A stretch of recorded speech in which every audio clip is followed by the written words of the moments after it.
अहिल्यानगर महानगरपालिकेची रणधुमाळी सुरू झालेली आहे। आज अर्ज माघारीची शेवटची तारीख आहे। शेवटची अंतिम काही तास शिल्लक असतानाच आता एक मोठी बातमी जी आहे ती हाती आलेली आहे। मनसेचे 2 उमेदवार जे आहेत ज्यांनी उमेदवारी अर्ज भरलेले आहे ते उमेदवार गेल्या 24 तासांपासून बेपत्ता असल्याने अनेकांकडून त्यांना संपर्क होत आहे, परंतु संपर्क होत नसल्यामुळे आता कुठेतरी हे उमेदवार नेमके कुठे गेलेले आहेत, त्यांचा ठाव ठिकाणा काय आहे हे सांगता येत नाहीये। आपल्यासोबत मनसेचे जिल्हाध्यक्ष आहेत, आपण त्यांच्याशी संवाद साधूया। सर, आपले उमेदवार 24 तासापासून बेपत्ता आहे, काय नेमकं घडलेलं आहे?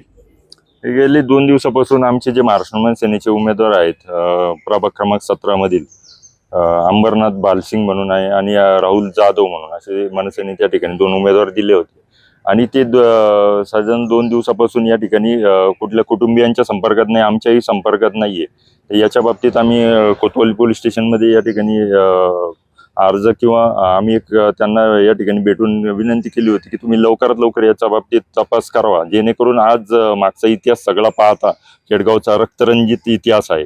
मागच्या निवडणुकीमध्ये या ठिकाणी 2 शिवसैनिकांचे या ठिकाणी मर्डर झाले होते। तो सगळा आणि इतर सगळ्या बाबी लक्षात घेता तुम्ही तातडीने सतर्क होणं आणि या सगळ्या कुटुंबियांच्या बाबतीत जसं बोलायचं झालं तर कुटुंबीय पूर्णपणे भयभीत आहे की कारण त्या ठिकाणी असलेले 2 दिवसापासून त्यांच्या घरी जाणं, उमेदवारांच्या बाबतीत चौकशी करणं, घराच्या भोवती गिरट्या घालणं, वेगवेगळ्या माध्यमातून त्यांना धमकावण्याचे प्रकार या ठिकाणी घडत असल्यामुळे थोडीशी काळजीपोटी आम्ही त्या ठिकाणी गेलो होतो। या संदर्भात पोलिसांशी संपर्क साधलेला आहे का?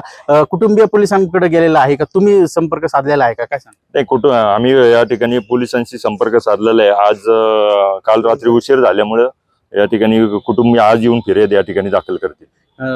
काय वाटतं, कोणाकडे संशय जातो उमेदवारी अर्ज घेण्याचा? आता अवघे काही तास शिल्लक राहिलेले आहे, कसं आता त्यांचा पत्ता लागणार आहे?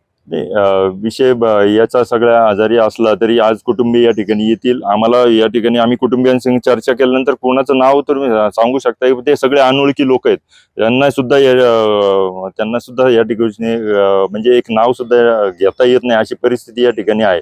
कुटुंबीय पूर्णपणे भयभीत असल्यामुळं विरोधकांचं कोणाचं नाव घ्यावं अशी परिस्थिती या ठिकाणी निश्चितपणे त्यांनी नाव सांगितलं तरच आम्हाला कळेल की कुठले लोक या ठिकाणी येऊन त्यांना धमकावतात। शेवटी मनसेची काय भूमिका राहणार आहे आता जर ते समजा 2 उमेदवार आज मिळाले नाही, काय भूमिका? नाही, शेवटच या ठिकाणी सांगाल की मुळात हे निकपणे या ठिकाणी लोकशाहीमध्ये सर्वांना लढण्याचा अधिकार आहे। ही महाराष्ट्र नवनिर्माण सेना, मी इतर पक्षांच्या बाबतीत बोलत नाही, महाराष्ट्र नवनिर्माण सेना मुळातच कोणाला देऊचत नाही, पण जे काही विरोधक या ठिकाणी आमच्या समोर आहेत त्यांना मी एवढंच सांगल की ही महाराष्ट्र नवनिर्माण सेना आहे, तुम्ही आमच्या अंगावर आलाय तर आम्ही निश्चितपणे तुम्हाला शिंगावर घेतल्याशिवाय राहणार नाही।